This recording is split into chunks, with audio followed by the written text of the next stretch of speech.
Some of them used to come right from...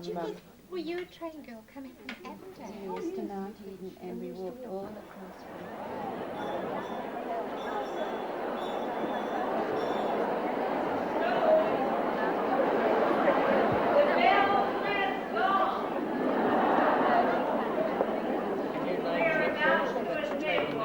And I want you to greet the president of the old girls of the Centennial year, Beverly Hill.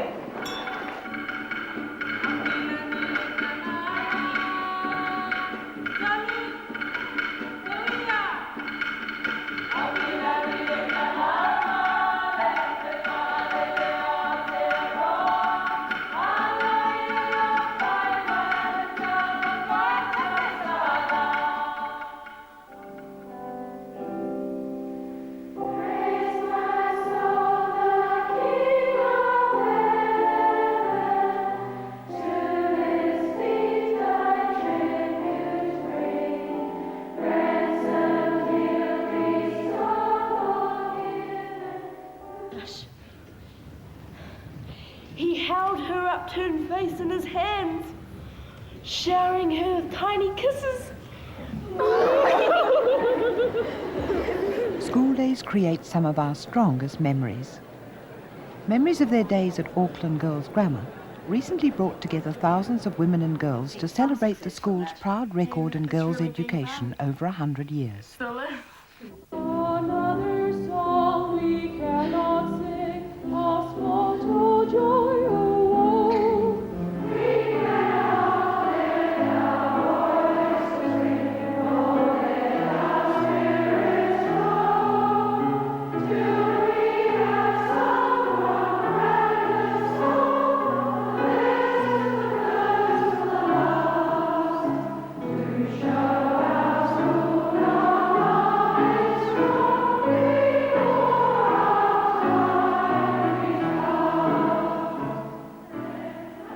As the school song suggests, schoolgirl memories can be a mixture of pleasure and pain.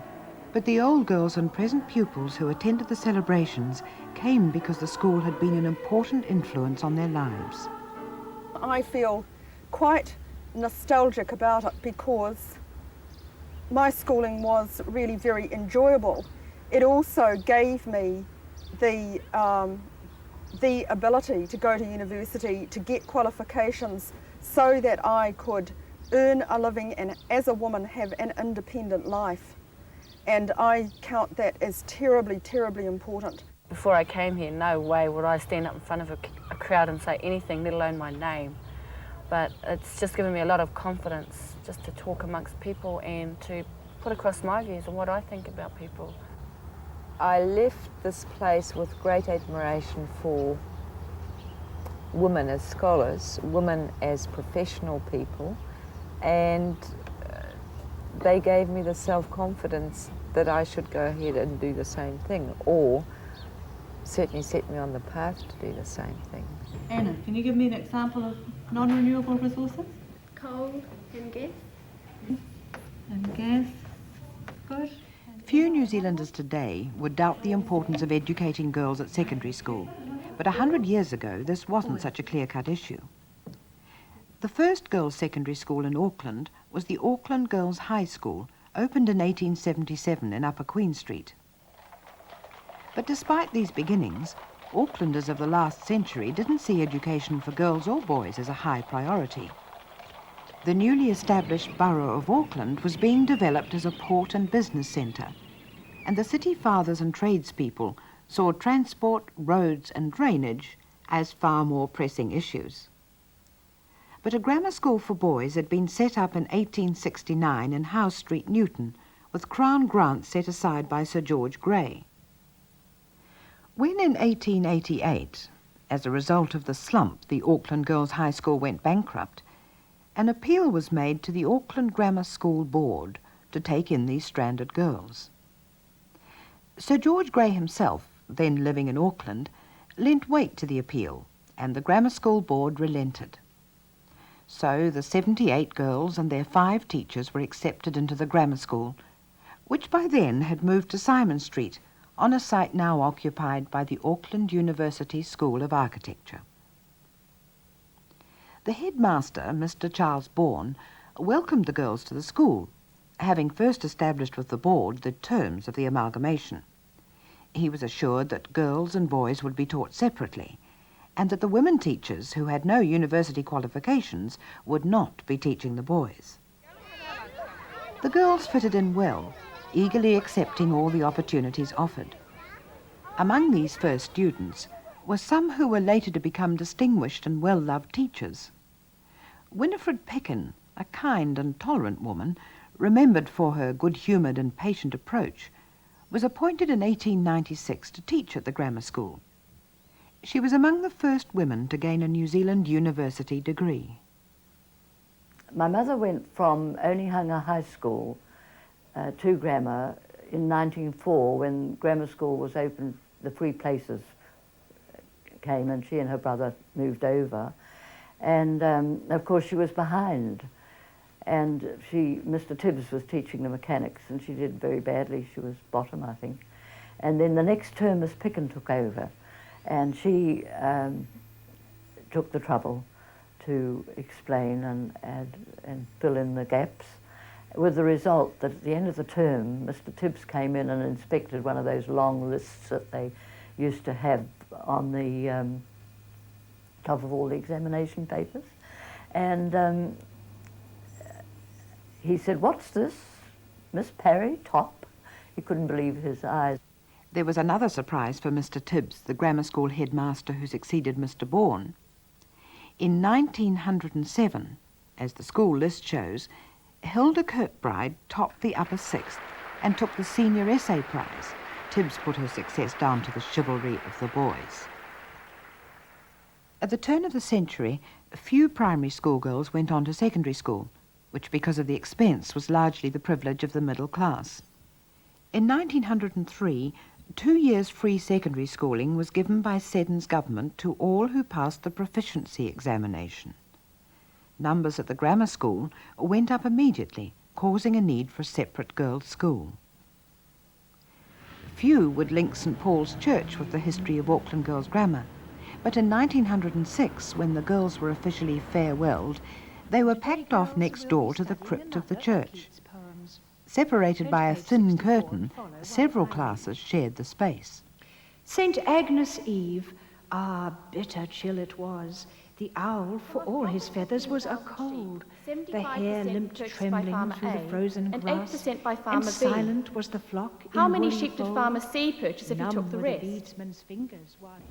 An earthen floor, tall domed ceilings with heavy old pink curtains, dust-laden, pounds and pounds of dust, and mice running everywhere.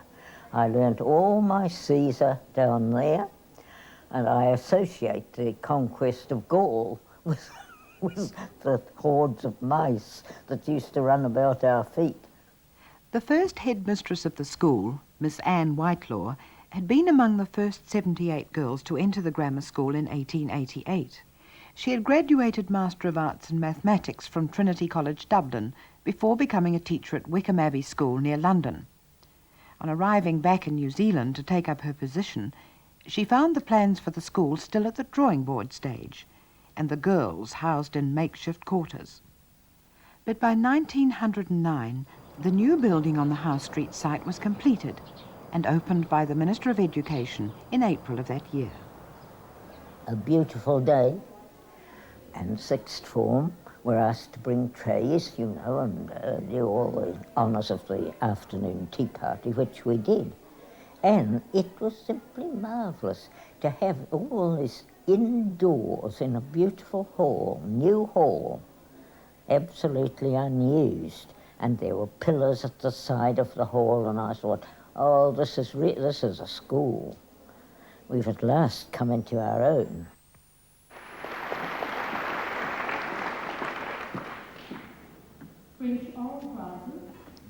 Even today, Auckland Girls Grammar School continues many of the traditions associated with New Zealand grammar schools, which were themselves based on English models.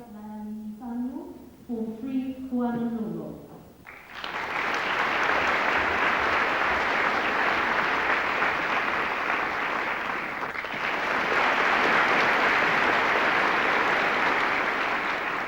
Throughout its history, the school has produced a host of outstanding scholars, and all the headmistresses themselves have had distinguished academic careers. In addition, the last three have held office in professional associations within education. When it separated from Auckland Grammar, the girls' school adopted the same motto and emblem and continued to be governed by the Auckland Grammar School's board. At first, the girls didn't wear uniform, but it was gradually introduced and standardized. Later, as more working-class girls gained access to education at the school, this played a significant role in reducing outward forms of class distinction. I think indeed that most of us were proud of wearing uniform. I found the movement away when I was teaching later, and I found the movement away from uniform quite difficult to understand. One of the things about uniform, apart from the fact that you were identifiable, which was very good for discipline, was that it meant that it narrowed the boundaries between the well-to-do and the poor. Now, I mean, you were dressed the same. You didn't have somebody who owned 6 skirts to wear to school and somebody else who only had 1. But as well as being a symbol of egalitarianism, the uniform came to represent the discipline and order of the grammar school approach. When a girl, whatever her background, put on the uniform of the school, she was entering into a contract that she would uphold its codes of behaviour and take part in its daily routines, many of which were established in the very beginning. A spacious hall in which to bring her school together was what Miss Whitelaw had dreamt of in the Simon Street days. Her wish came true when she greeted her girls for the first time in the Howe Street building. Let us pray.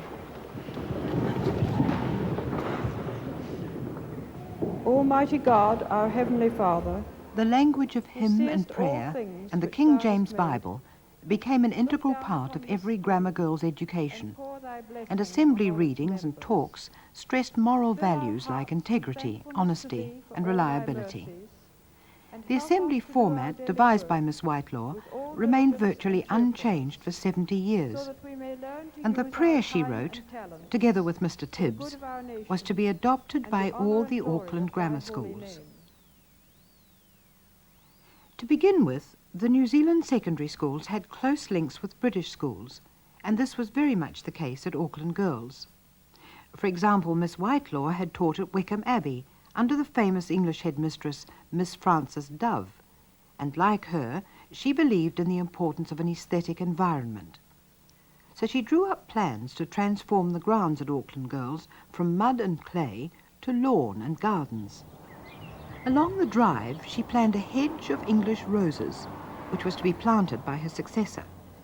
And while Miss Whitelaw began transforming the grounds, she shaped the attitudes of her pupils, giving them a striking model of an independent woman. Very strong. The first thing that struck you was her strength. Strength of character, strength of build. She always wore tweed suits. Never any dresses. Tweed suits. Calf length, middle calf length. She had an extraordinarily strong footstep. And I think that was an indication of her whole attitude. Everything was push forward. Fight the good fight was one of her favourite hymns with us. And that seemed to me to personify her whole outlook. When Miss Whitelaw resigned in 1910 to become headmistress at Wickham Abbey, her position was advertised in New Zealand and overseas. Her successor, Miss Blanche Butler, who took up her position in 1911, was an Englishwoman, a science graduate with teaching experience in several girls' schools in England. An attractive and elegant woman, she was adored by many of her pupils and had created a romantic legend by the time she left 10 years later to marry and settle in Rhodesia. I think I've described my first picture of her. She came down the drive on my enrolling morning. because we couldn't enroll the year before, in a long white frock, belted at the waist, white gloves, picture hat, I think a parasol, and that beautiful skin of hers. People either thought she was wonderful or some didn't like her. I was one who thought she was wonderful. Miss Butler believed in the power of women to change the world, but through the example of their civilizing influence. In the dark days of the First World War, she wrote to the girls in the school magazine, "You are to be the expression of all truth and beauty. It is for this reason we are so insistent on your conduct, manners, and personal daintiness. For this desolated world will find its beauty where it found its beauty in the days before desolation, in its women." Miss Picken, who succeeded Miss Butler in 1921, had been at the time of her appointment on the school staff for 25 years. In many ways, she epitomized the grammar school teacher of those early days, who taught successive generations of schoolgirls and whose life was dedicated to the school. Just as dedicated, but much more austere, was her successor, Miss Johnston, who was appointed in 1926. She had also been on the staff of the school as a younger teacher. Under her leadership, the day-to-day running of the school became more rigid and ritualized. There were even rules as to the way girls were to approach her in the study. You had to stand at the door with just so much of you showing. If there was too much of you showing, then you were being rude and intrusive, and you would get a detention for being such a, ill-mannered person. And if you stood with too little of yourself showing, you would get a detention for wasting her time because she couldn't see you. When she wanted you to come in, when you had just the right amount of you showing, you lined up in a queue. She would ding the bell, sit at the desk and ding the bell. And then you went in and you said, "Good morning, Miss Johnston," and it was Johnston with a T. And if you didn't say the T, you got a detention for not sounding the T. And you say, "Good morning, Miss Johnston, I'm Elaine Brown of 3A1.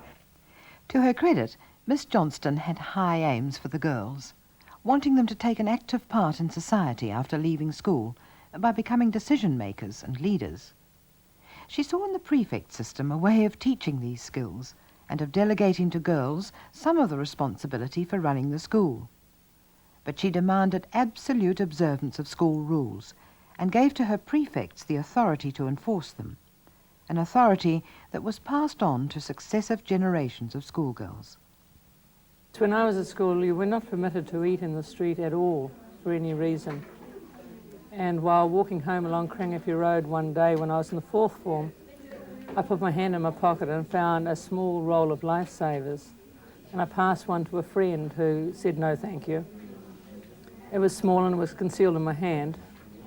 And with that, the current head prefect at the time came up beside me. I said to her, "Oh, here, would you like one too?" Because I'd known her all my life. And I just regarded her as a friend rather than as the head prefect. And she said, "No, thank you, but that's going to cost you an essay." By the time Miss Johnston retired in the 1940s, the Auckland Girls' Grammar School tradition was firmly established. Many of the values which she and her predecessors affirmed, like honesty, reliability, and consideration for others, are still encouraged in the school, but today the atmosphere is more informal and friendly. As in other schools, there's less enthusiasm for the wearing of uniform, and attitudes to discipline are quite different. My whole concern personally, and that of, I must say, shared by many of the staff, has been to teach girls to feel good about themselves, thoughtful towards others, and to be self-controlled in their behaviour. And that takes time to learn. So the little ones that come in are certainly often more unruly than they were 10 years ago. But at the same time, they learn very much more quickly to be in charge of their own behaviour. The classrooms seem to be a lot more relaxed. The teachers aren't as strict. They're more or less your friends here, or that's what I found. They're more or less your friends. They're not just your teachers. They're not just the people that are standing up in front of the class telling you or trying to teach you an education. They're your friends as well. But though relationships between staff and students may have changed, the school's traditions remain surprisingly constant. I couldn't help laughing at myself for my concern to make sure that the old girls saw all the cups that we've won this year and all the particular prizes right across from the Latin Cup to the netball, the debating to the Polynesian Festival.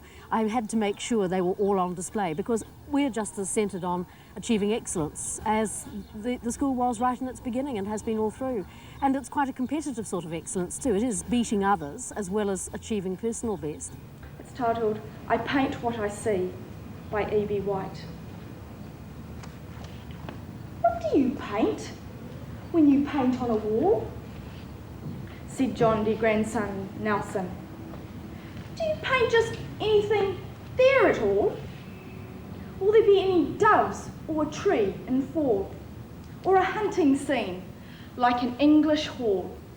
While competitions of all kinds continue in the school, there have been modifications. As is common elsewhere, the day no longer begins with the school assembly, and the format of the assembly has changed considerably, to the regret of some who remember the old days. In the bed of a saint? Well, I think sometimes the changes are not always for the best. I think the assembly in the morning, first thing before the girls went off to classes, may have had certain disadvantages, but I think the advantages far outweigh the disadvantages. To come into a hall all together as a group, to sing all together as a group, to have the announcements made so that you really knew what was going on in a school as a whole group, I think are exceedingly valuable because it seemed to set the pattern for the day. He's quite cute. Oh, yeah.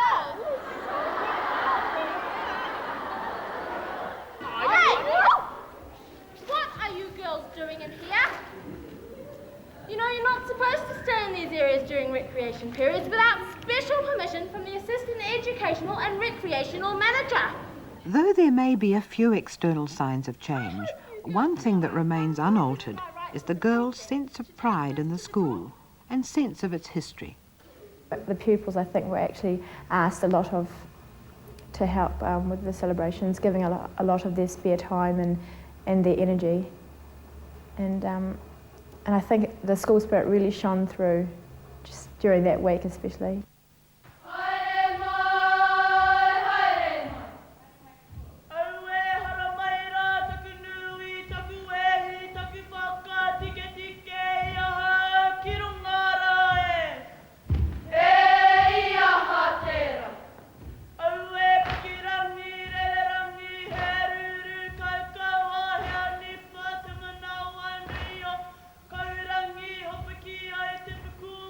While the Auckland Girls' Grammar School traditions remain unchanged, its schoolgirl population has changed dramatically. Today's students represent over 40 of the different cultures living in Auckland, and the school recognises the importance of expressions of cultural identity. Maori girls of the school today may greet students from other Auckland schools with all the ceremony of the past, but with a confidence their mothers and grandmothers didn't necessarily show. Last century, it was only the European middle class who could afford to send their daughters to secondary school, but with state funding came more working class girls. Few non-European girls went on to secondary school, and in 1915, Mabel Mangakahia from Tolaga Bay was only the second Maori girl to attend Auckland Girls' Grammar School. There were also few girls from other races, a situation which lasted another 25 years. By the 1920s, the school roll was rapidly growing, and girls came to school by every available means of transport. Some from St Heliers by boat, many by train, particularly from the North Line, Avondale and beyond. They came into the Mount Eden station, and they had to scurry to catch the train after school at night. A detention to them was a bit of a trial. By tram, and I don't think anybody came by bus in my day, but by tram or a few by bicycle from really all over Auckland. By 1917, the roll had grown so big that an annex was opened in Silver Road, Epsom. But senior girls from the area continued at Auckland Girls for a further 2 years, till Epsom Girls' Grammar became independent.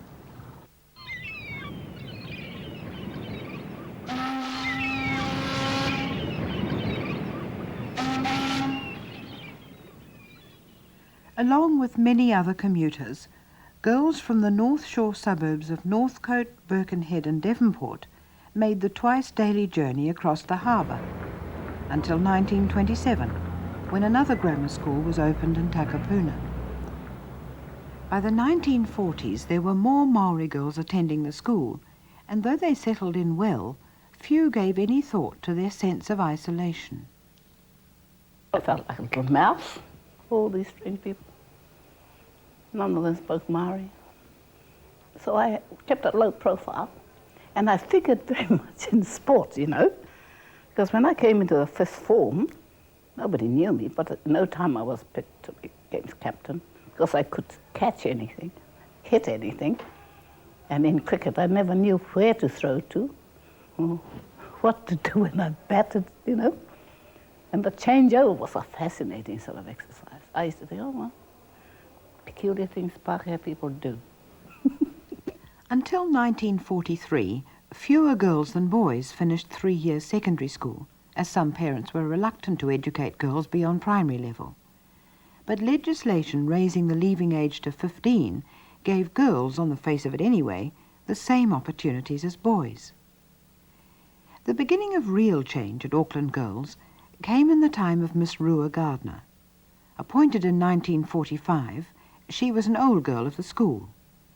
Progressive in outlook and a champion of girls' education throughout her life, she took special interest in Maori girls and girls from other cultures, encouraging others to do likewise. The first day I arrived at school, she welcomed me very warmly and she made me feel at home.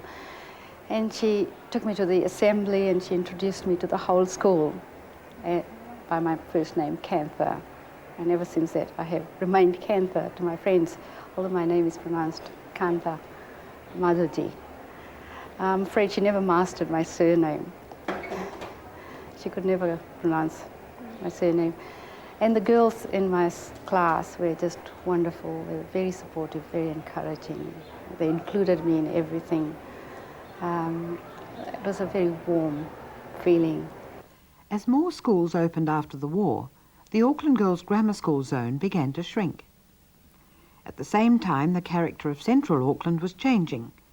It was fast becoming a multiracial society, and girls began to have quite different needs. But the school continued a policy of integration, believing this was best. There was no conscious level of race, really. There wasn't any division, there wasn't any emphasis put on differences, there wasn't even any need for striving for a unity here or unity there. There just were no differences. In Miss Louise Gardner's time, the zoning issue came to a head. Though no relation to her predecessor, she, like her, was an old girl and one who knew the school well. When appointed head mistress in 1967, she'd been associated with the school for over 30 years. In 1971, the Education Department reduced the zone even further, paring away an area it had shared with Seddon High School. It meant zoning away from the school people who were within walking distance and people who'd traditionally been in our zone, and it caused a great deal of trouble. People, the non-Europeans in the Ponsonby Greyland district, felt that they were being discriminated against, and the people, the Europeans who had valuable properties in Herne Bay found that their property went down in value because people did not want to send their children to a co-educational school, and to a school which they did, quite wrongly at that stage, regard as a technical school. But the zone remained unchanged. When Miss Gardner retired in 1978, nearly half the school was non-European, and many girls spoke English as their second language.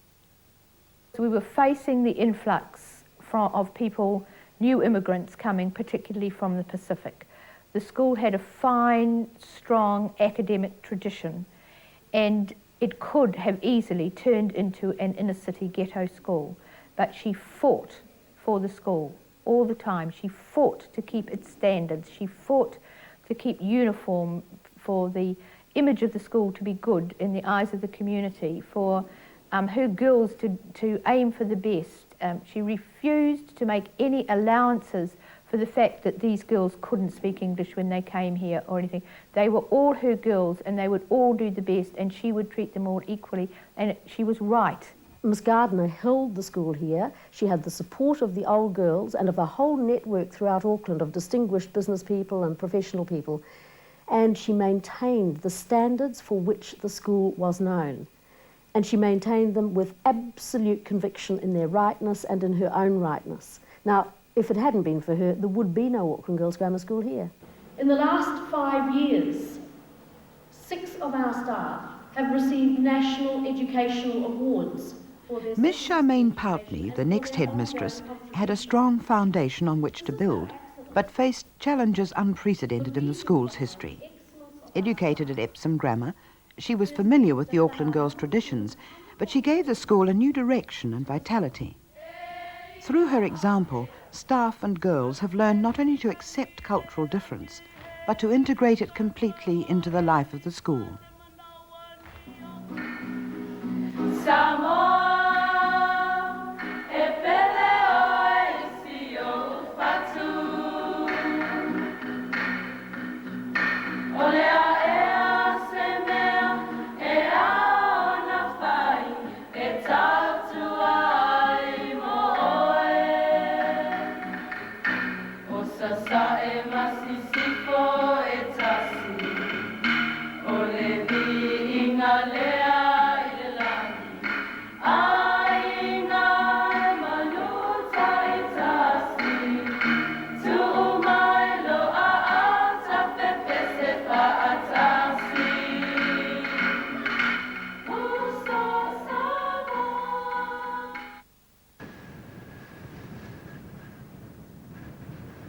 New Zealand women have always been as eager as men to play sport, but facilities available to them as girls at school when their interests have been developing have often been inferior to those in boys' schools.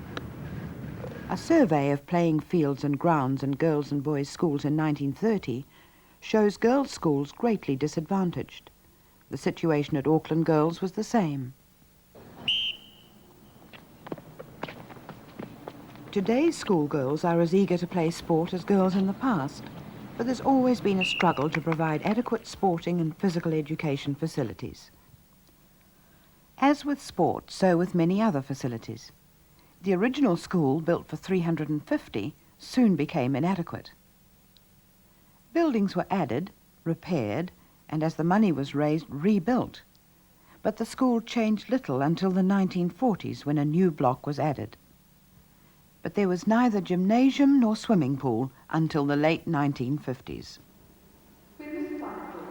Many of the present school facilities have been provided through the support of the Old Girls Association, who organised the reunion weekend.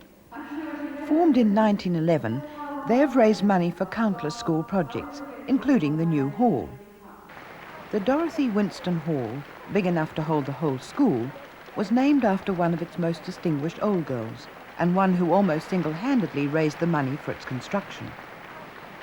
The support of other volunteers like the PTA and the Friends of the School has also been invaluable. Years of delay by the Education Department and the difficulty of the site meant that until the 1970s, when a major building program took place, girls of the school endured conditions greatly inferior to those enjoyed by other Auckland schools. In 1978, pressure on facilities was further eased when the Beresford Street School closed and Auckland Girls acquired its grounds and buildings. Though the school board lent support over the years, in 1987 a new Auckland Girls Grammar School board was created with many advantages. We do have more women on the board. We are also more culturally represented than we have in the past. We also have a position for the tangata whenua, and that's really important for the school. Co-opted members, we've been able to hand one over to the Pacific Island community. So when the whole makeup of the board now is very representative of the makeup of the school, both gender and racial mix. And I think we also have European representatives, so it's very multicultural and really exciting to work with. The one's called K, the other one's called A. There have also been changes to the curriculum itself. Today's girls can study a range of subjects undreamt of by their mothers and grandmothers. It takes a bit of practice, doesn't it? Bonjour, Ollie. Bonjour, Doya. In the beginning, English, mathematics, science and languages formed the basis of the curriculum, and these subjects continue today, though teaching methods now differ greatly. When the girls finally moved to Howe Street and had their own laboratories, there was more opportunity to study physics and chemistry, but this didn't last long. Though Miss Whitelaw believed a strong academic education was the way forward for girls, she was also mindful of the social roles girls might play on leaving school, so she lobbied for the introduction of a domestic science course. Though today's girls can study this subject along with the other sciences, in 1917, when domestic science was made compulsory for all junior high school girls, it ironically replaced most other science teaching apart from botany, a situation lasting many years. In the early days, teaching was one of the few professions open to women with degrees, and like Miss Dive and Miss MacDonald, many went back into the classroom on graduation to teach future generations. In many ways, they weren't good teachers. They hadn't been to training college, you see, but their characters shone through, you might say. For example, Miss Hull's way of teaching Roman history was really funny. She gave you the next 3 pages in the book to learn, and then she went around the class, there were only 9 of us, asking questions of these pages. It was never like a subject of the First Punic War or something like that. No, it's what the next 3 pages held. Sally Heap, appointed in 1906 as the school's drill mistress, trained many young teachers in physical education as private pupils. They, in turn, took her methods and approach out into other schools. But the drill, a far cry from today's physical education, emphasized precise and graceful movement and reinforced attitudes about the importance for women of good deportment and carriage. Still. Cross, ready, go. And left, cross, ready, go. Another teacher whose influence went beyond the school was Miss Lena Bruce, appointed in 1915. Miss Bruce taught drama in many Auckland schools when the subject was in its infancy, and was remembered at Auckland Girls for her productions of Shakespearean and Greek theatre. Art has been taught at the school since the very beginning, and over the years the art department has encouraged the development of many New Zealand women artists. During the educational reforms of the 1940s, suggested by the Thomas Report, which laid down a core curriculum, art, like physical education and music, was given more time and status. But in many other ways, the situation at Auckland Girls was abreast of current thinking.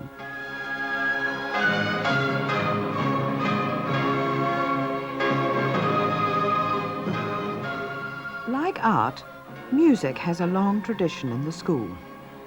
Choirs and orchestras have sung and played at school assemblies and functions for many years.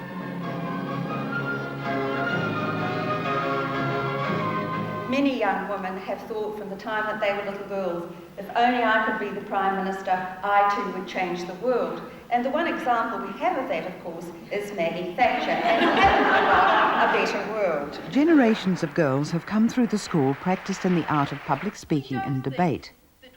Part of the English syllabus of the 1940s, these skills are taught today. What we're hoping for, what we're really praying, is that any small steps we might take will be appreciated.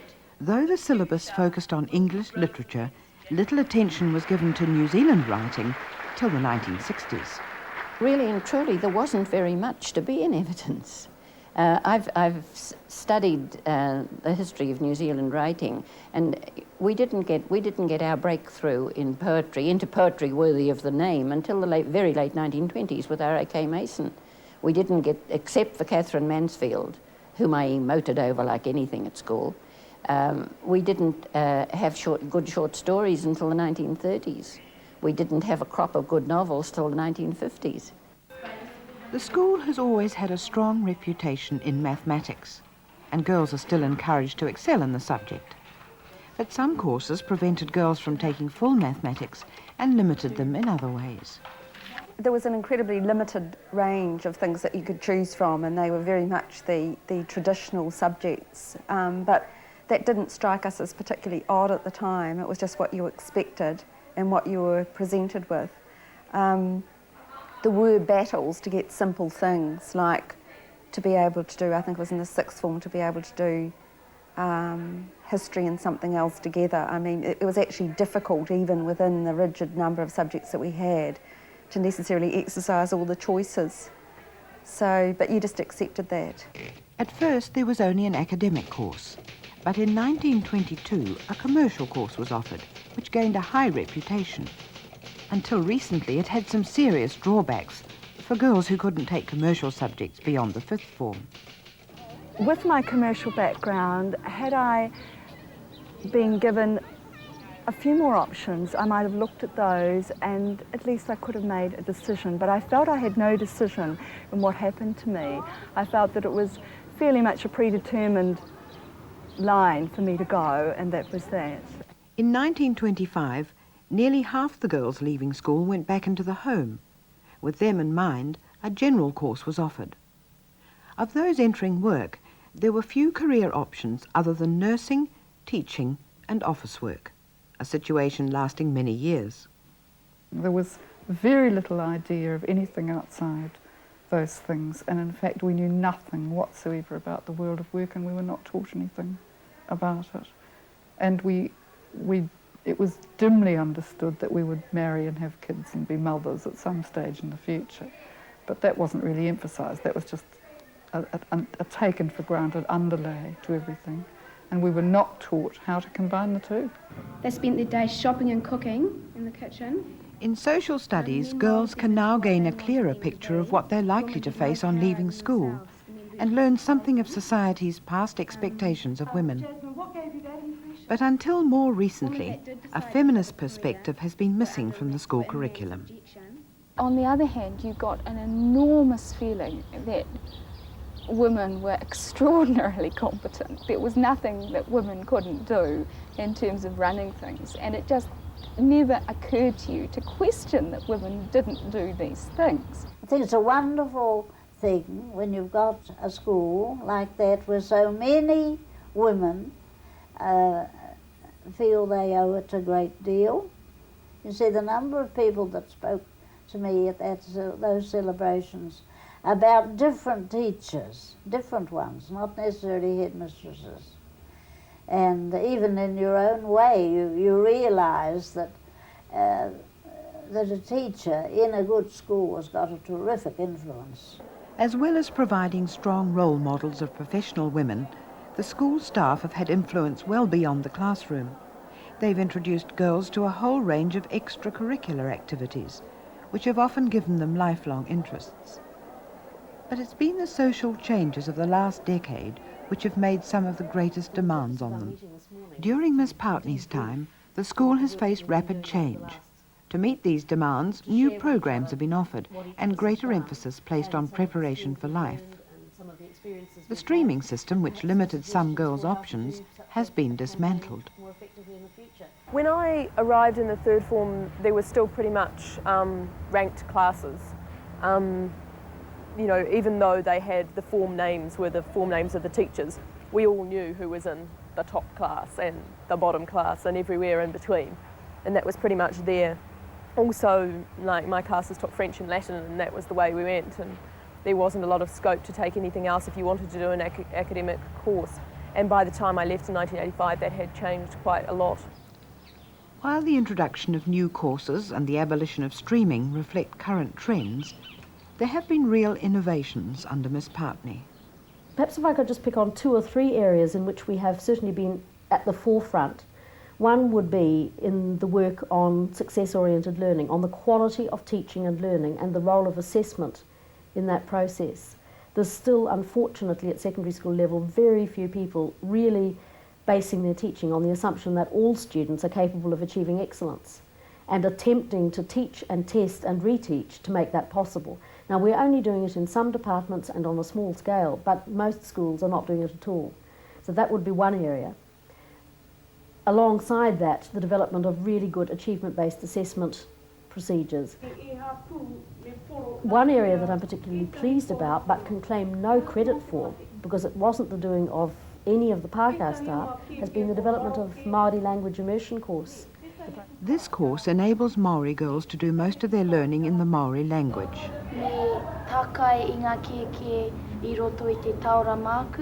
In programs like these and others available to all girls, the school is confronting the issue of race relations, placing value on cultural identity. In meeting the need for change, the school has always been able to maintain its traditions. We have these immensely traditional things like flower shows and poetry readings, but yet we have things like Māori immersion classes and things like that. So yeah, the fact that we've kept adding on, but we've held on to the good things from the past too. And in researching it and researching some of the women who had taught here, just to see the amazing visions that they had, like Miss Whitelaw, the first principal, she just had visions that must have been well out of her time. People must have thought her really strange, and yet history has caught up and shown that she had really good, innovative ideas. 100 years later, the school is still at the forefront of girls' education.